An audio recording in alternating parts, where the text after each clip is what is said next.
माला श्री जी की ला के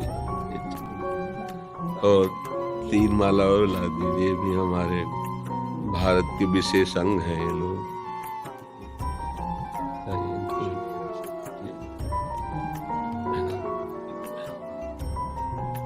खूब उत्साह से युक्त रहो, स्वस्थ रहो, हमारे देश की सेवा में समर्पित रहो।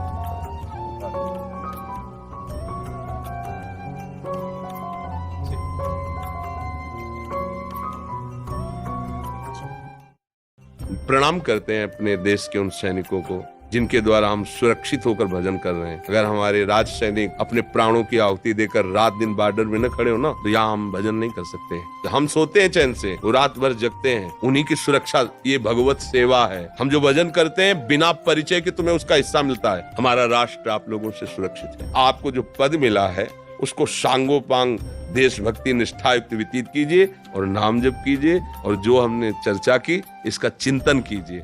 कर्नल राहुल खन्ना जी, आर्मी से। श्री राधे राधे हरिवंश। राधे राधे महाराज जी, आपके चरणों में कोटि कोटि प्रणाम। महाराज जी, मेरा प्रश्न है कि क्या सांसारिक जीवन और माया को साथ साथ भोगते हुए भी हम ईश्वर को पा सकते हैं? क्या भगवान कृपा करेंगे अगर हम पूजा भी करें और भक्ति भी और माया का भी सुख साथ साथ लें? सावधानी रखते हुए, अगर जहर को वैद्य शोध करके दे दे तो रोग निवारण का हेतु होता है। अगर स्वतंत्र रूप से पा लिया जाए तो वो मृत्यु का कारण बन जाता है। यद्यपि विषय सुख अज्ञान के कारण ही सुखद लगता है। कोई भी भोग है उसे आप तभी तक सुख के रूप में अनुभव करते हैं जब आप उसको सुख मानकर चिंतन करते हैं, मूल पे उसके पहुंचे। जैसे आपको कोई भी भोग है, खान पान, किसी भी इंद्रिय का भोग है, पहले आप उसका चिंतन होता है और उस चिंतन में आप डूबते हैं सुखद भावना करके। चिंतन को कुछ ऐसा प्रभाव होता है कि हम जैसा चिंतन करते हैं वैसे ही हमें सृष्टि भासने लगती है। ये एक जादू है, एक माया का ऐसा आकर्षण है। जैसा हम चिंतन करते हैं वैसे ही हमारी सामने दृष्टि बदल जाती है। तो जहां हमारा चिंतन हुआ कि शरीर में सुख है, पदार्थ में सुख है, पद में सुख है, धन में सुख है, यही सब सांसारिक सुख हैं। अगर चिंतन न हो और फिर आप किसी सुख को भोग करके उसका सुख का अनुभव करके बताओ तो हमें डायरी पास रखो और आपका हम चिंतन खींच लें भय द्वारा या प्रियता द्वारा, तो आपको कहीं सुख नहीं मिलेगा। कई बार हमने सत्संग में एकांतिक में भी कहा है कि जैसे किसी व्यक्ति को कह दिया जाए कि तुम जितने सुख चाहते हो मैं सब तुम्हारे सामने रखता हूं, ये पूरा मकान है, इसके अंदर हर सुख तुम्हें मिलेगा जो चाहोगे, पर तुम्हें हम फिर शाम के गोली मार देंगे। डायरी पेन रखना और भोग करके हर सुख का निर्णय बताना। किसी भी सुख में उसे कोई सुख का अनुभव नहीं होगा। क्यों नहीं हुआ? क्रिया तो वो कर रहा है, क्योंकि उसका चिंतन आपने खींच लिया। अब चिंतन उसका मृत्यु में पहुंच गया कि अब उसको कोई सुख नहीं मिलेगा। ऐसे ब्रह्म ऋषियों ने, महात्माओं ने अपने चित्त को प्रेम के द्वारा भगवान में अर्पित कर दिया। तब उन्होंने, ऐसा नहीं कि सब महात्मा ब्रह्मचारी ही रहे हुए हों या वनवासी ही रहे हों।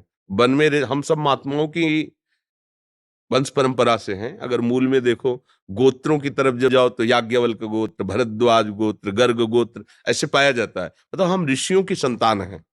उन ऋषियों ने अनुभव किया कि चिंतन के कारण ही विषयों में सुख है।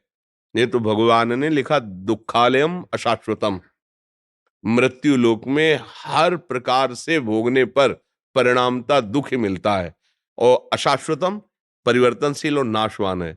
तो जो परिवर्तनशील है, नाशवान है, दुखमय, उसमें हमें सुख कैसे भासता है? अज्ञान के कारण। अज्ञान का स्वरूप क्या है? इस देह को मैं मानना। जब तक हम देह को पुरुष भाव से नहीं स्वीकार करेंगे तब तक स्त्री शरीर में आकर्षण नहीं होगा। जब तक हम अपने को शरीर नहीं मानेंगे तब तक किसी भोग को हम अधर्म पूर्वक सेवन नहीं कर सकते। ये शरीरा अभिमान ही अज्ञान है।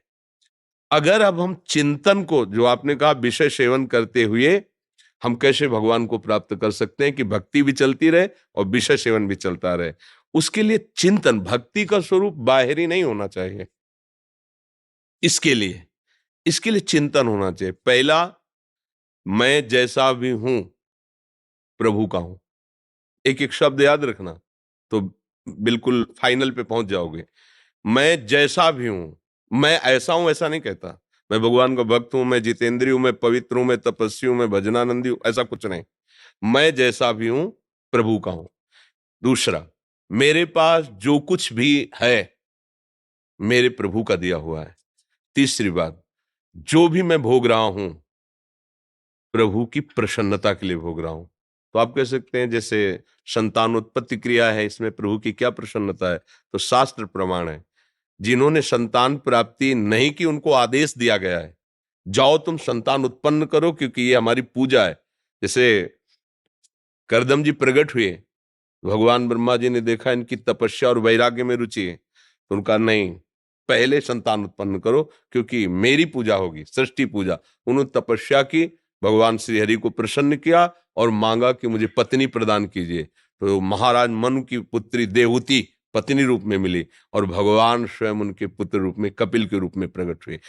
अगर उस भाव को आप भगवत पूजा मान लें तो काम भाव भी आपके भगवत प्राप्ति का हेतु बन जाएगा। जब हम उसे स्वयं भोक्ता बन करके धर्म के प्रतिकूल भोगते हैं, फिर वो आसुरी भाव हो जाता है, राक्षसी भाव हो जाता है, फिर वो पाप को प्रकट कर देता है। ऐसे ही आहार है, जैसे आप राज सैनिक हैं, अब आपके लिए हम कहें उबली हुई दाल पाइए और फुल्का पाइए और ये केवल थोड़ा सा सलाद ले, हम ऐसा नहीं कहेंगे। आपको जो भी हमारे देश की रक्षा के लिए, शरीर पुष्ट करने के लिए आहार दिया जाता है, उसे भगवान के द्वारा प्रेरित मानिए, क्योंकि आप राज सैनिक हैं। आपको कब कहां कैसी व्यवस्था होती हो घर नहीं है, जैसी व्यवस्था होती है वैसी व्यवस्था में मैं हूं। पर पहला सूत्र जो कहा था, मैं जैसा हूं प्रभु का हूं, तो मैं प्रभु के लिए कर रहा हूं। और बीच बीच में नाम जप कर दीजिए, जो भी नाम भगवान का प्रिय लगे वो स्मरण कीजिए, और जो कार्य आपको मिला है उसे केवल केवल सत्य को सामने रखकर कीजिए, तो इसी में भगवत प्राप्ति आपको हो जाएगी, संसार के सुख भोगते हुए। अगर हम थोड़ा भी अपने पद से गिर करके चेष्टा करेंगे तो फिर गलत हो जाएगा। प्रणाम करते हैं अपने देश के उन सैनिकों को जिनके द्वारा हम सुरक्षित होकर भजन कर रहे हैं। अगर हमारे राज सैनिक अपने प्राणों की आहुति देकर रात दिन बॉर्डर में न खड़े हो ना, तो यहां हम भजन नहीं कर सकते, कोई भी धर्म की वृत्ति यहाँ नहीं चल पाएगी, क्योंकि यहाँ बैठकर बातें कर लेना अलग बात है। वो जो प्राणों को समर्पित, कहां से कब गोली आ जाए कौन सा, फिर भी वो रात भर, हम सोते हैं चैन से, वो रात भर जगते हैं, उन्हीं की सुरक्षा, ये भगवत सेवा है। हम जो भजन करते हैं बिना परिचय के तुम्हें उसका हिस्सा मिलता है। जैसे तुम वहां हो, हमें परिचय नहीं लेकिन हम सुरक्षित हैं, ऐसे हमारा भजन तुम्हारी सुरक्षा में है। जितने भी भजन करने वाले हैं, अपने आप, जैसे आपका घर है, आपकी खेती है, आप रुपया कमाते हैं लेकिन टैक्स सरकार को देना पड़ेगा ना, ऐसे ही हम जिस सरकार में रहकर, जिसके द्वारा सुरक्षित रहकर भजन करते हैं, उन सब सरकारी जो धर्म से चलते हैं, संतों का आशीर्वाद और संतों का भजन उनकी सुरक्षा करता है।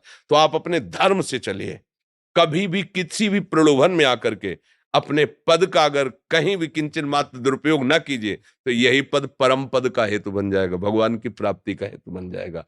तो इह परलोक सकल सुख पावत, इस लोक के भोग भी और परलोक में भगवत प्राप्ति भी उसको निश्चित होती है, जो इस कोटि से चलता है, ऐसा विचार करके चलता है।